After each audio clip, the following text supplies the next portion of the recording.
नमस्कार दोस्तों, आइए जानते हैं उत्तर प्रदेश की दिन भर की ताजा और बड़ी खबरें। वही आपने अभी तक वीडियो को लाइक और चैनल को सब्सक्राइब नहीं किया तो फटाफट से कर लीजिए। वही आप यूपी के किस जिले से इस वीडियो को देख रहे कमेंट में जरूर बताइए। आज की पहली खबर, महाकुंभ भगदड़ में मरे 35 लोगों के परिजनों को भेजा 25-25 लाख। महाकुंभ में मौनी अमावस्या पर हुई भगदड़ में मारे गए लोगों को लेकर बड़ी अपडेट सामने आई है। 2 महीने बाद बताया गया है कि 35 मृतकों के परिजनों के खाते में 25-25 लाख रुपए की मुआवजा राशि भेज दी गई है। इसके साथ ही 32 लोगों का मृत्यु प्रमाण पत्र भी जारी करने का दावा किया गया है। हालांकि जिस सूची को लेकर 2 महीने से रार मची हुई है वह अब भी जारी नहीं हुई है। यह भी नहीं बताया गया है कि किन किन लोगों को 25-25 लाख रुपया दिया गया है। यूपी समाजवादी पार्टी और कांग्रेस लगातार सरकार से मारे गए लोगों की लिस्ट जारी करने की मांग करती रही है।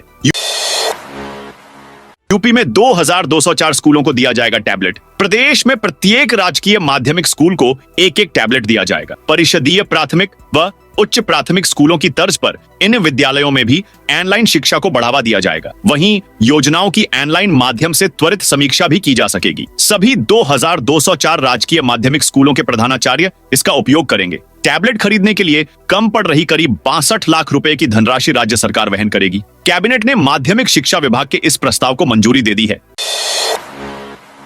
यूपी के इस जिले में नवरात्र में नहीं खुलेंगी मीट मछली की दुकानें। नवरात्र में मीट मछली की दुकानों को बंद रखने को लेकर कई दिनों से यूपी के अलग अलग जिलों में भाजपा नेताओं की तरफ से बयानबाजी और अधिकारियों से मांग हो रही थी। इस बीच वाराणसी की नगर निगम ने नवरात्र में मीट मछली की दुकानों को बंद रखने का प्रस्ताव पास कर दिया है। वाराणसी नगर निगम की कार्यकारिणी की बैठक में सर्वसम्मति से इस फैसले पर मुहर लग गई है। आदेश के उल्लंघन पर सख्त एक्शन की चेतावनी भी दी गई है। इससे पहले नगर निगम ने ही काशी विश्वनाथ मंदिर के 2 किलोमीटर की परिधि में मीट मछली की दुकानों पर रोक लगा दी थी। इस परिधि में मौजूद दर्जनों दुकानों को सील कर दिया गया था। सपा सांसद बोले, करणी सेना से खुद निपट लूंगा। सपा सांसद रामजी लाल सुमन के घर पर हमले को लेकर सियासत तेज है। करणी सेना ने 12 अप्रैल को आगरा में फिर प्रदर्शन का ऐलान किया है। उसी दिन राणा सांगा की जयंती है। सांसद सुमन शुक्रवार को दिल्ली से आगरा लौटे। अपने आवास पर कहा, प्रशासन हमें बता दे, अगर उसकी मजबूरी है तो हम अपने आप निपट लेंगे। हमारे घर पर अतिवादियों ने हमला ऐलान करके किया गया। उनका इरादा पूरी तरह से हमारे परिवार को नष्ट करने का था। ये हमला बताता है कि यूपी में जंगल राज है, कानून व्यवस्था नाम की कोई चीज नहीं है। योगी सरकार की पहल प्रोजेक्ट अलंकार से संस्कृत विद्यालयों को मिल रहा नया जीवन। योगी आदित्यनाथ सरकार ने प्रोजेक्ट अलंकार के तहत अशासकीय सहायता प्राप्त माध्यमिक संस्कृत विद्यालयों को आधुनिक सुविधाओं से लैस करने की दिशा में एक महत्वपूर्ण कदम उठाया है। इस योजना के तहत प्रदेश के 7 जिलों में स्थित 11 संस्कृत विद्यालयों में कक्षों का निर्माण, जीर्णोद्धार और आधुनिक सुविधाओं जैसे लैब, आधुनिक कक्षाएं और अन्य अवस्थापना सुविधाओं का विकास किया जाएगा, ताकि छात्रों को बेहतर शैक्षिक वातावरण मिल सके। संस्कृत शिक्षा को बढ़ावा देने और प्राचीन भारतीय ज्ञान परंपरा को संरक्षित करने की दिशा में योगी सरकार लगातार प्रयास कर रही है। योगी कैबिनेट का बड़ा फैसला, शहरों के विकास के लिए अब स्टैंप शुल्क का 2% पैसा आसानी से मिलेगा। यूपी सरकार ने शहरों के विकास के लिए स्टैंप शुल्क का 2% देने के लिए बार बार उपयोगिता प्रमाण पत्र देने के झंझट को खत्म कर दिया है। अब 2 किस्तों यानी 6 महीने में खर्च के बाद उपयोगिता प्रमाण पत्र देना होगा। इसके बाद अगली किस्त का पैसा मिल जाएगा। मुख्यमंत्री योगी आदित्यनाथ ने कैबिनेट बाई सर्कुलेशन इस प्रस्ताव को मंजूरी दे दी है। स्टैंप शुल्क एवं पंजीयन एवं विभाग शहरों में जमीनों की रजिस्ट्री पर 2% विकास शुल्क के रूप में लेता है। इस पैसे को नगर विकास विभाग और आवास विभाग को विकास कराने के लिए दिया जाता है। मेरठ में मस्जिद के बाहर काली पट्टी उतरवाई। यूपी में आज अलविदा जुमे की नमाज है। योगी सरकार के ईद की नमाज सड़कों पर न पढ़ने की हिदायत के बाद पुलिस अलर्ट है। संभल के शाही जामा मस्जिद के बाहर आरएएफ और पुलिस बल ने फ्लैग मार्च किया। संभल, बलिया और मेरठ में पुलिस ने अलग से एडवाइजरी जारी की है। मौलानाओं ने भी लोगों से सड़कों पर नमाज न पढ़ने की अपील की। मेरठ में वक्फ बिल का विरोध जताने पहुंचे नमाजियों की पुलिस ने काली पट्टी उतरवा दी। अमरोहा में नमाज से पहले 2 मुस्लिम पक्ष आपस में भिड़ गए। दोनों ओर से जमकर लाठियां चलीं। 12 लोग घायल हो गए। पुलिस के मुताबिक विवाद ट्रक निकालने को लेकर हुआ। वहीं प्रयागराज में नमाजियों पर पुष्प वर्षा की गई। प्रभु श्री राम का सूर्य किरणों से अभिषेक के लिए 350 साल का प्लान। श्री राम मंदिर में विराजित रामलला के ललाट पर सूर्य तिलक की 350 साल की योजना का डिजिटल चार्ट तैयार हो गया है। रामनवमी के पर्व पर 5 दिनों तक चलने इस अभिषेक के लिए सूर्य किरणों को टेलीस्कोप के जरिए परावर्तित कर गर्भगृह में लाया जाएगा। इस कार्य में CSIR के वैज्ञानिकों के साथ Central Building Research Institute Roorkee, Indian Institute of Astrophysics Bengaluru और Inter University Centre for Astronomy and Astrophysics Pune के वैज्ञानिक भी शामिल रहे। प्रदेश सरकार का बड़ा फैसला, 31 जुलाई को 6 साल पूरा करने वाले बच्चे को ही कक्षा 1 में मिलेगा प्रवेश। प्रदेश के परिषदीय विद्यालयों में कक्षा 1 में प्रवेश के लिए 31 जुलाई तक 6 साल पूरा करने वाले बच्चों को दाखिला दिया जाएगा। 1 अप्रैल से शुरू हो रहे नए सत्र 2025 से 26 को देखते हुए बेसिक शिक्षा विभाग ने इसे लेकर निर्देश जारी किए हैं। खास यह कि यह व्यवस्था स्थायी रूप से की गई है। किसी घुसपैठिए के लिए भारत खाला का घर नहीं होगा। यूपी के उप मुख्यमंत्री केशव प्रसाद मौर्य ने आप्रवास और विदेशी विषयक विधेयक 2025 पर शुक्रवार को अपनी प्रतिक्रिया व्यक्त करते हुए कहा कि किसी घुसपैठिए के लिए भारत अब खाला का घर नहीं होगा। मौर्य ने अपने आधिकारिक एक्स खाते पर एक पोस्ट में कहा कि अवैध तरीके से घुसपैठ करने वाले किसी घुसपैठिए के लिए भारत अब कोई खाला का घर नहीं होगा। उप मुख्यमंत्री ने इसी पोस्ट में कहा, यशस्वी प्रधानमंत्री श्री नरेंद्र मोदी जी के कुशल नेतृत्व में नए भारत की नई आव्रजन नीति ने अंग्रेजों के जमाने के आव्रजन संबंधी कानून का चोला उतार दिया है। नए भारत की नई आव्रजन नीति देश के लिए गौरव की बात है। अयोध्या रामकोट की परिक्रमा के लिए अपील घरों पर भगवा पताका फहराएं। सनातन अयोध्या नगरी का पुनरुद्धार करने वाले उज्जैन नरेश महाराज विक्रमादित्य के स्मरण एवं भारतीय नववर्ष का संदेश पूरी दुनिया को देने के लिए 2 दशक पहले रामकोट की परिक्रमा का शुभारंभ हुआ था। श्री विक्रमादित्य महोत्सव समिति के तत्वावधान में आयोजित होने वाली यह परिक्रमा नव संवत्सर की पूर्व संध्या पर प्रत्येक चैत्र कृष्ण अमावस्या की तिथि पर की जाती रही है। यह परिक्रमा एक बार फिर से 29 मार्च शनिवार को होगी। परिक्रमा का शुभारंभ अपराह्न 3 बजे मत्त गजेंद्र के पूजन से होगा। महोत्सव समिति के साथ श्री राम जन्मभूमि तीर्थ क्षेत्र व राष्ट्रीय स्वयंसेवक संघ के विभिन्न आनुषंगिक संगठनों के पदाधिकारी इस आयोजन को भव्यता स्वरूप प्रदान करने के लिए जुटे हैं।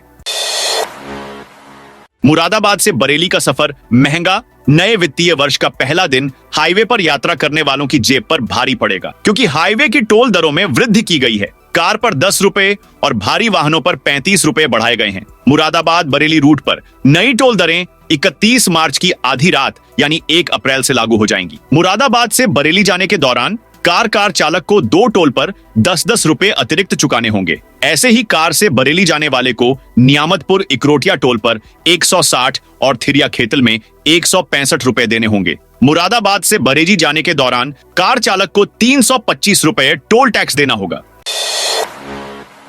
एक्सप्रेसवे पर दोपहिया वाहन चलाने पर होगी कार्रवाई। गाजियाबाद में सड़क सुरक्षा समीक्षा बैठक में एक बड़ा फैसला लिया गया है। दिल्ली मेरठ एक्सप्रेसवे और ईस्टर्न पेरिफेरल पर दोपहिया वाहन चलाने वालों के खिलाफ अब कड़ी कार्रवाई होगी। एडीएम सिटी गंभीर सिंह की अध्यक्षता में हुई बैठक में यह निर्णय लिया गया। अब तक इन एक्सप्रेसवे पर दोपहिया वाहन चलाने पर केवल 20,000 रुपए का चालान काटा जाता था, लेकिन अब चालान के साथ वाहन मालिक पर मुकदमा भी दर्ज किया जाएगा। गाजियाबाद प्रशासन और national highway authority of India ने यह कदम सड़क सुरक्षा को ध्यान में रखते हुए उठाया है। लखनऊ में 4000 किराएदार बन जाएंगे। मकान मालिक लखनऊ विकास प्राधिकरण की बोर्ड बैठक में कई फैसले लिए गए। एलडीए अपने किराएदारों को अब मालिकाना हक देगा। इससे करीब 4000 किराएदार मकान मालिक बन जाएंगे। इसके अलावा ट्रांसपोर्ट नगर में विवाद रहित भूखंड फ्री होल्ड होंगे। देवपुरा पारा में गरीबों के लिए फ्लैट, बीकेटी में नई टाउनशिप विकसित होगी। फ्लैटों की खरीद पर छूट 7 अप्रैल तक मिलेगी। साथ ही बोर्ड ने 4269.12 करोड़ के बजट को मंजूरी दी। यूपी में स्मार्ट सिटी की सड़कें स्मार्ट सुरक्षा उपकरणों से लैस। सीएम योगी आदित्यनाथ के मार्गदर्शन में प्रदेश में सड़क सुरक्षा को सुनिश्चित करने के लिए व्यापक प्रबंध किए गए हैं। उत्तर प्रदेश परिवहन विभाग एवं यातायात पुलिस एडवांस टेक्नोलॉजी और आधुनिक उपकरणों के प्रयोग से सड़क दुर्घटनाओं में कमी लाने के सभी संभव प्रयास कर रही है। इसी दिशा क्रम में विशेष रूप से प्रदेश के स्मार्ट सिटी में सभी प्रमुख सड़कों और चौराहों पर लगभग 7,25,384 सीसीटीवी कैमरों से लैस किया गया है। साथ ही ट्रैफिक कंट्रोल और ई चालन के लिए सीसीटीवी कैमरों को आईटीएम सिस्टम से जोड़ा गया है। साथ ही ट्रैफिक पुलिस को अत्याधुनिक उपकरणों, बॉडी वॉर्न कैमरों, breath analyser, decibel meter, interceptor वाहन और टीथर ड्रोन से युक्त किया गया है। इसी का परिणाम है कि प्रदेश में सड़क दुर्घटनाओं में उल्लेखनीय कमी आई है। अब यात्रियों की राह आसान करेगा रोडवेज का सुपर ऐप। लवे की तरह रोडवेज की भी पूरी व्यवस्था डिजिटल प्लेटफॉर्म पर आ रही है। यात्रियों को एक ही डिजिटल प्लेटफॉर्म पर बसों का लाइव लोकेशन और टाइम टेबल मिल जाएगा। यात्री टिकट भी बुक कर सकेंगे। यात्रियों को इधर उधर भटकना नहीं पड़ेगा। रोडवेज का सुपर ऐप यात्रियों की राह आसान करेगा। यात्रियों की सुविधा के लिए परिवहन निगम सभी ऐप को मिलाकर सुपर ऐप बना रहा है। जल्द ही इसकी लॉन्चिंग भी हो जाएगी। ऐप बनाने की तैयारी तेजी के साथ चल रही है। स्कूल में मां सरस्वती की मूर्ति के सामने पढ़ी नमाज। मुजफ्फरनगर के एक स्कूल में जुमे की नमाज पढ़ी गई। स्कूल परिसर में मां सरस्वती समेत अन्य हिंदू देवी देवताओं की मूर्तियों के सामने मुस्लिम समाज के लोग इबादत करते नजर आए। इसका वीडियो भी सामने आया है, जिसके बाद हिंदू संगठनों और बजरंग दल ने विरोध किया। हिंदू संगठनों ने इसे धर्म परिवर्तन की साजिश करार दिया। स्कूल को बंद करने की मांग उठाई है। महाकुंभ में सराहनीय काम करने वाले जल जीवन मिशन के 112 कर्मचारियों अधिकारियों को किया सम्मानित। महाकुंभ 2025 के दौरान जल जीवन मिशन द्वारा लगाई गई स्वच्छ सुजल गांव प्रदर्शनी के सफल आयोजन में अहम भूमिका निभाने वाले विभागीय और एजेंसियों से जुड़े 112 कर्मचारियों और अधिकारियों को जल शक्ति मंत्री स्वतंत्र देव सिंह और विभाग के प्रमुख सचिव अनुराग श्रीवास्तव ने सम्मानित किया। इस मौके पर जल शक्ति मंत्री स्वतंत्र देव सिंह ने कहा कि महाकुंभ की चर्चा पूरी दुनिया में है। उन्होंने कहा कि मुख्यमंत्री योगी आदित्यनाथ ने 8 साल का कार्यकाल को महाकुंभ के आयोजन से नापा जा सकता है कि 66 करोड़ लोग इस आयोजन में आए। किसी को कोई तकलीफ नहीं हुई। इससे पता चलता है कि यूपी में कानून का राज है। मुख्यमंत्री योगी आदित्यनाथ के नेतृत्व में प्रदेश लगातार आगे बढ़ रहा है। ग्रामीण इलाकों में हर घर तक नल योजना के जरिए जलापूर्ति की जा रही है। गरीबों को पक्का मकान मिल रहा है। रोड कनेक्टिविटी में शानदार काम हुआ है। युवाओं को सीएम योगी की नसीहत, जीवन में शॉर्टकट मत अपनाइए। मुख्यमंत्री योगी आदित्यनाथ ने शुक्रवार को विधानसभा में 2 दिवसीय युवा संसद प्रतियोगिता के उद्घाटन कार्यक्रम में कहा कि जीवन में शॉर्टकट मत अपनाइए। अपनी विरासत पर गौरव कीजिए और नेतृत्व का गुण विकसित कीजिए। आप किसी भी क्षेत्र में जाएं, प्रभावी संवाद और सूत्रबद्ध कार्य से सफलता पाएं। लोकतंत्र की सबसे बड़ी ताकत संवाद है। जब हम कम शब्दों में अपनी बात को रखते हैं तो किसी को भी प्रभावित कर सकते हैं। बहुत लंबा चौड़ा बोलेंगे तो आप स्वयं इसमें उलझ जाएंगे। हम लोग देखते हैं जो सदस्य छोटा प्रश्न करते हैं वह मंत्री को उलझाने में सफल हो जाते हैं, लेकिन जो बड़ा प्रश्न करते हैं और प्रश्न पर प्रश्न करते रहते हैं उन्हें पता ही नहीं होता कि पूछना क्या है। प्रदेश पुलिस भर्ती एवं प्रोन्नति बोर्ड ने यूपी पुलिस में सब इंस्पेक्टर, कांस्टेबल और जेल वार्डर के पदों पर बम्पर भर्ती का ऐलान किया है। यूपी पुलिस महकमे और कारागार विभाग में 28,138 पदों पर भर्तियां निकलेंगी। उत्तर प्रदेश पुलिस भर्ती एवं प्रोन्नति बोर्ड ने कहा है कि वो अप्रैल अंत में इन भर्तियों की विज्ञप्तियां निकालेगा। इस बार पुलिस विभाग में सब इंस्पेक्टर के 4,543 पदों, कांस्टेबल के 19,220 और जेल वार्डर के 2,833 पदों पर सीधी भर्ती की जाएगी। बागेश्वर धाम दरबार में लगी दारोगा की अर्जी। जागृति विहार एक्सटेंशन में बागेश्वर धाम पीठाधीश्वर धीरेन्द्र कृष्ण शास्त्री ने सिविल लाइंस में तैनात दारोगा वीरपाल की भी दरबार में अर्जी लगा दी। वीरपाल भी भीड़ के बीच से ड्यूटी छोड़कर स्टेज पर पहुंच गया। उसके बाद अफसरों को मामले की जानकारी मिली। एसपी सिटी आयुष विक्रम ने वीरपाल को स्टेज पर भीड़ के बीच बैठा देखकर तत्काल सीओ सिविल लाइंस को कहा कि उसे स्टेज से उतारो, वरना उसके खिलाफ विभागीय कार्रवाई करनी पड़ेगी। तत्काल ही आयोजक से बताया गया कि दारोगा को स्टेज ने नीचे लेकर आओ। आयोजक वीरपाल को स्टेज से नीचे लेकर आए। तब सीओ ने उसे समझाकर वहां से ड्यूटी पॉइंट पर भेज दिया। 7वें और 8वें अप्रैल को होगी छूटी प्रयोगात्मक परीक्षा। यूपी बोर्ड की वर्ष 2025 की इंटरमीडिएट प्रयोगात्मक परीक्षाओं के छूटे विद्यार्थियों को अंतिम अवसर प्रदान किया जा रहा है। उनकी प्रयोगात्मक परीक्षाएं 7 अप्रैल 8 अप्रैल को परीक्षा केंद्र राजकीय इंटर कॉलेज सिविल लाइंस में होगी। यह परीक्षा सुबह 10 बजे से शुरू होगी। डीआईओ एसपीएन सिंह ने बताया कि प्रयोगात्मक परीक्षा सीसीटीवी कैमरे की निगरानी में परिषद के क्षेत्रीय कार्यालय द्वारा नियुक्त परीक्षकों द्वारा कराई जाएगी।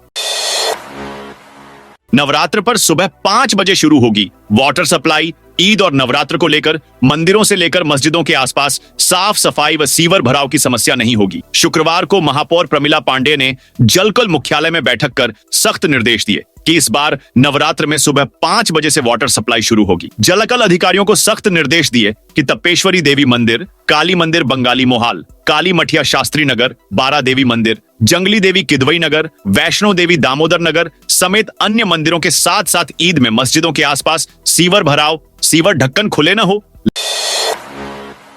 लखनऊ में बनेगा विश्व स्तरीय कन्वेंशन सेंटर। राजधानी के वृंदावन योजना में विश्व स्तरीय सुविधाओं से लैस अंतरराष्ट्रीय एग्जीबिशन कम कन्वेंशन सेंटर बनाया जाएगा। कैबिनेट बाई सर्कुलेशन के जरिए गुरुवार को इससे संबंधित प्रस्ताव को मंजूरी दे दी गई। राजधानी की वृंदावन योजना के सेक्टर 15 में जल्द ही इसके लिए जमीन को लेकर तस्वीर साफ हो जाएगी। डीपीआर के मुताबिक 10,000 लोगों के बैठने की क्षमता वाले इस कन्वेंशन सेंटर का निर्माण करीब 32 एकड़ क्षेत्रफल में किया जाना है।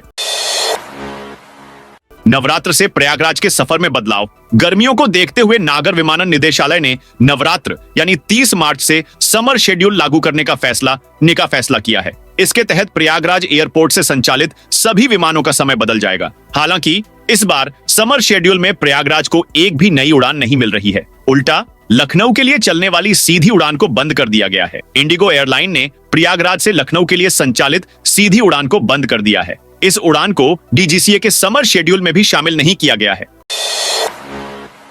यूपी में 64 नायब तहसीलदारों का प्रमोशन। उत्तर प्रदेश में आज 64 नायब तहसीलदारों का प्रमोशन कर उन्हें तहसीलदार बनाया गया। साथ ही उनकी तैनाती से जुड़ी जानकारी भी जारी की गई है। सभी की पोस्टिंग के शहरों के नाम जारी किए गए हैं। इसी क्रम में मथुरा के नायब तहसीलदार कन्नौज के तहसीलदार बनाए गए। वहीं आगरा के नायब तहसीलदार अब अमरोहा के तहसीलदार हैं। इसी तरह अयोध्या के नायब तहसीलदार रहे अब आगरा में तहसीलदार बने। लिस्ट में कुल 64 नाम हैं। इनमें गाजीपुर, सहारनपुर, अलीगढ़, आगरा, मथुरा, आजमगढ़, सीतापुर, बाराबांकी, कन्नौज, इटावा समेत अन्य की शहर शामिल हैं। लखनऊ विकास प्राधिकरण फर्जीवाड़ा करने वालों पर कसेगा नकेल। लखनऊ विकास प्राधिकरण फर्जीवाड़ा को रोकने के लिए बड़ा कदम उठा रहा है। एलडीए अपनी संपत्तियों की रजिस्ट्री में फर्जीवाड़े को रोकने के लिए खाली भूखंडों का सर्वे कराएगा। इसमें जिन भूखंडों की रजिस्ट्री नहीं हुई है उनमें मूल आवंटी को सूचना भेजकर रजिस्ट्री करवाया जाएगा। जिसे कब्जा नहीं दिया गया है, अभियान चलाकर सभी आवंटियों को कब्जा प्राप्त करवाया जाएगा। यमुना प्राधिकरण का 9,700 करोड़ का बजट पास। यमुना एक्सप्रेसवे औद्योगिक प्राधिकरण की बोर्ड बैठक में आगामी वित्त वर्ष 2025 से 27 के लिए 9,991 करोड़ का बजट पास किया गया। प्राधिकरण क्षेत्र में मुआवजा दर 4,300 रुपए प्रति वर्ग मीटर करने के साथ ही सभी श्रेणी के लिए संपत्ति की दरों में इजाफा भी कर दिया गया है। आवासीय, ग्रुप हाउसिंग समेत कुछ श्रेणी में संपत्ति की दरों में काफी अधिक बढ़ोतरी हुई है। इससे प्राधिकरण क्षेत्र में घर बनाने के लिए लोगों की जेब पर अधिक बोझ पड़ेगा। आवंटन दरों में न्यूनतम 10% से लेकर अधिकतम 62% तक की बढ़ोतरी की गई है। जस्टिस यशवंत वर्मा के स्थानांतरण को केंद्र सरकार की मंजूरी। केंद्र सरकार ने दिल्ली हाई कोर्ट के वरिष्ठ न्यायमूर्ति यशवंत वर्मा के इलाहाबाद हाई कोर्ट स्थानांतरण को हरी झंडी दे दी है। इस संबंध में high court bar association Allahabad HCBA के आग्रह को दरकिनार कर दिया गया है। HCBA अध्यक्ष ने 6 बार एसोसिएशन पदाधिकारियों के साथ गुरुवार को नई दिल्ली में CJI संजीव खन्ना व कॉलेजियम के अन्य सदस्यों से भी इस आशय का आग्रह किया था। दिल्ली हाई कोर्ट के एक और जस्टिस चंद्रधारी सिंह के इलाहाबाद स्थानांतरण को भी केंद्र सरकार ने मंजूरी दे दी है। जस्टिस चंद्रधारी सिंह को भी इलाहाबाद हाई कोर्ट स्थानांतरित करने की सिफारिश सुप्रीम कोर्ट कॉलेजियम ने केंद्र सरकार को पहले भेजी थी। यूपी में महंगी होगी बिजली। प्रदेश में अब बिजली महंगी होने का रास्ता साफ हो गया है। उत्तर प्रदेश विद्युत नियामक आयोग ने 5 वर्षों तक बिजली की दरों को तय करने संबंधी multi year tariff distribution regulation 2025 को अंततः जारी कर दिया है। नए रेगुलेशन के तहत अगले वित्तीय वर्ष 2025-26 के लिए आयोग बिजली की दरों को तय करने की अब प्रक्रिया शुरू करेगा। माना जा रहा है कि पावर कारपोरेशन की बिजली कंपनियों द्वारा 4 माह पहले दाखिल किए गए 1,16,000 करोड़ रुपए के ERR संबंधी प्रस्ताव को आयोग जल्द ही स्वीकार कर जन सुनवाई करेगा। नियमानुसार प्रस्ताव स्वीकारने के अधिकतम 120 दिनों में आयोग को नई बिजली की दरें घोषित करनी होती है। गोंडा जिले की एसपी विनीत जायसवाल का ताबड़तोड़ एक्शन। पुलिस अधीक्षक विनीत जायसवाल ने गुरुवार की देर रात देहात कोतवाली के खोरहंसा चौकी प्रभारी गोपाल सिंह को लाइन हाजिर कर दिया है, जबकि वजीरगंज में तैनात वरिष्ठ उप निरीक्षक विश्वास चतुर्वेदी को वजीरगंज से नवाबगंज थाने में तैनाती दी गई है। अभी पिछले हफ्ते एसपी ने 10 इंस्पेक्टर और 8 सब इंस्पेक्टर के तैनाती में फेरबदल किया था, जबकि एक थाना अध्यक्ष को लाइन हाजिर कर दिया था। ताबड़तोड़ कार्रवाई कर एसपी विभाग में संदेश दे रहे हैं कि जरा सी भी लापरवाही किया तो किसी को बख्शा नहीं जाएगा। देसी शराब की 6 दुकानों की फिर से लॉटरी होगी। लखनऊ में आबकारी विभाग 6 देसी शराब की दुकानों की लॉटरी फिर से करेगा। इसके लिए लोगों से आवेदन मांगे गए हैं। जल्द ही नई तारीख जारी की जाएगी। इसके अलावा सदर क्रॉसिंग पर स्थित देसी शराब की दुकान का आवंटन निरस्त कर दिया गया है। आबकारी अधिकारी करुणेंद्र सिंह ने बताया कि लॉटरी में 6 दुकानें आवंटित नहीं हो पाई थीं। इन दुकानों के लिए एक बार फिर ई लॉटरी का आयोजन किया जाएगा। इस लॉटरी का उद्देश्य सभी दुकानों का सही तरीके से आवंटन होना है। लखनऊ श्रीनगर के लिए डायरेक्ट फ्लाइट लखनऊ के चौधरी चरण सिंह अंतरराष्ट्रीय हवाई अड्डे से 33 मार्च से श्रीनगर के लिए सीधी उड़ान शुरू आएगी। इंडिगो एयरलाइंस उड़ान संचालित करेगा। यह लखनऊ से किसी जगह के लिए 33वीं सीधी उड़ान होगी। लखनऊ से श्रीनगर तक शुरू होने वाली एयरलाइंस के जरिए यात्रियों का यात्रा का समय बचेगा और उन्हें अधिक सुविधा मिलेगी। यह उड़ान हर दिन लखनऊ से सुबह 5:20 पर रवाना होगी। श्रीनगर में सुबह 7:15 पर पहुंचेगी। 41 साल बाद सीतापुर प्रशासन की बड़ी जीत। सीतापुर में जिला प्रशासन को 41 साल बाद बड़ी कामयाबी मिली है। लखनऊ हाईकोर्ट ने जिला प्रशासन के पक्ष में फैसला सुनाते हुए भूमाफिया रामकुमार शुक्ला द्वारा कब्जाई गई करीब 54 बीघा जमीन को खाली कराने का आदेश दिया है। विकासखंड खैराबाद इलाके के ग्राम पारा में स्थित 54 बीघा जमीन, जिस पर वर्तमान समय में फसल बोई हुई है। एसडीएम के अनुसार बाजार में जमीन की कीमत लगभग 6 करोड़ रुपए है। इसे अब जल्द ही कब्जा मुक्त कराया जाएगा। बहराइच में टीबी मुक्त हुई 86 ग्राम पंचायतें। बहराइच जिले में टीबी मुक्त भारत के संकल्प को साकार करने की दिशा में बड़ी सफलता मिली है। स्वास्थ्य विभाग के जांच अभियान और ग्राम प्रधानों के सहयोग से 86 ग्राम पंचायतों को टीबी मुक्त घोषित किया गया है। मुख्य चिकित्सा अधिकारी डॉक्टर संजय कुमार शर्मा के अनुसार हर 1000 की आबादी पर 30 संभावित टीबी मरीजों की जांच की गई। इन 86 पंचायतों में या तो एक भी टीबी मरीज नहीं मिला या केवल एक मरीज पाया गया। इन पंचायतों के ग्राम मुखियाओं को महाराजा सुहेलदेव स्वाशासी राज्य चिकित्सा महाविद्यालय में सम्मानित किया जाएगा।